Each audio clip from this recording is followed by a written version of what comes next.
I'm Greg Nibbler, and this is DT Daily. Coming up, an NSA official suggests whistleblower Edward Snowden may be able to return home without facing jail time. The U.S. grants a South Korean gamer pro athlete status, and a software engineer manages to get his 27-year-old Mac on the modern web. NSA leaker Edward Snowden may be allowed to return to the U.S. without having to spend time in the slammer. During a 60-minute segment on Sunday night, the NSA's Richard Legend, who is expected to take over as the spy agency's deputy director next year, said he would consider giving Snowden amnesty if he could guarantee no more leaks. That may not be an easy thing to promise, however, considering Snowden's reportedly handed over more than 1 million sensitive NSA documents to reporters. Snowden is currently living under temporary political asylum in Russia, where he fled after the first round of reports on the documents he leaked hit the press early this summer. While alleged statements may give Snowden hope for returning home, the U.S. State Department says it still considers him a serious criminal. So, you Snowden supporters out there shouldn't hold your breath.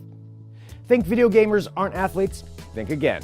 The U.S. government has granted Kim Dong-hwan, a professional StarCraft II player from South Korea, a special visa that's normally only given to baseball and basketball players. The so-called P1A visa is reserved for internationally recognized athletes who come to the U.S. to show off their skills. And so far, the federal government has only granted 2 P1A visas to gamers, the first of which was granted to a Canadian League of Legends player earlier this year. Gaming companies Twitch and Blizzard Entertainment, which created the StarCraft games, helped Kim apply for the visa through letters of recommendation to the U.S. Customs and Immigration Services Office and vouched for his pro athlete status.